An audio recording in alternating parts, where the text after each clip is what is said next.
నమస్కారం. కొన్ని ఫ్లాట్స్‌లో బాల్కనీలు. ఈ బాల్కనీలు ఇవ్వటం వల్ల ప్రధానమైన దోషాలు ఏర్పడుతున్నాయి. చాలా అపార్ట్మెంట్స్ నేను చూశాను. చాలా ఫ్లాట్స్ వాళ్ళు సఫర్ అవ్వటం చూశాను. ఈ బాల్కనీ ఇవ్వటం అన్నది ఇంపార్టెంట్ బిల్డర్‌కి. బాల్కనీ ఉంటేనే వాళ్ళకి బిజినెస్ అవుద్ది. బాల్కనీ ఏ పక్కన ఇచ్చామన్నది వాళ్ళకి అనవసరం. ఏదో ఒక పక్కన బాల్కనీ అయితే ఇవ్వాలి.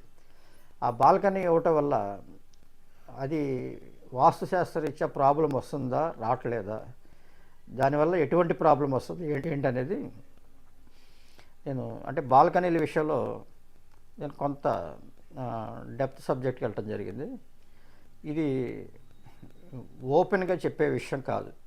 ఎందుకంటే ఇది ఓపెన్గా చెప్తే రెండో రోజు మూడో రోజు ఇదే కాపీ కొట్టి నాకే సలహాలు ఇస్తున్నారు చాలామంది. కాబట్టి ఈ విషయం ఎవరైనా ఇట్లాంటి బాల్కనీలతో కనుక ఇబ్బంది పడుతుంటే, అంటే బాల్కనీలే కదా అని వదిలేయద్దండి. బాల్కనీలు చెప్పాలంటే వంశాభివృద్ధిని ఆపేస్తుంది, వంశనాశనానికి కారణమవుతుంది, చాలా ఇబ్బందులు ఎదురవుతాయి. ఈ బాల్కనీ ఎక్కడ ఉండాలి ఎక్కడ ఉండకూడదు అనేది కొంచెం డెప్త్ సబ్జెక్ట్. అది అవసరమైన వాళ్ళు కాంటాక్ట్ చేస్తే నేను అది క్లియర్గా నేను మీకు ఎక్స్ప్లెయిన్ చేయగలను. అట్లాంటి బాల్కనీలు ఉంటే దాన్ని ఆల్టరేషన్ చేసుకోవడానికి అవకాశం ఉంది. ఏ విషయమైనా సరే భయపడాల్సిన అవసరం అయితే లేదు. వాస్తుశాస్త్రరీత్యా మనం ఎటువంటి ప్రాబ్లం ఉన్నా కూడా దాన్ని ఆల్టర్ చేయడానికి మనకు అవకాశం ఉంది.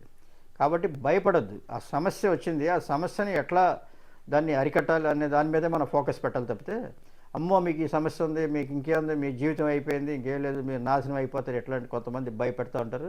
అట్లాంటి వాటికి మీరు లోన్ కాకండి. ఎటువంటి భయంకరమైన వాస్తు దోషం ఉన్నా మనం దాన్ని సరి చేయొచ్చు, అవకాశాలు ఉన్నాయి. కాన్బట్ పొజిషన్ అనేవి ఓ 5% ఉండొచ్చు, అక్కడక్కడ మనం ఏం చేయలేని కొన్ని ఉంటాయి. అట్లాంటి ఎక్కడో చాలా రేర్ కేసులో ఒక 4% 5% ఉండొచ్చు, కానీ చాలా విషయాల్లో మనం దాన్ని సాల్వ్ చేయొచ్చు అనమాట.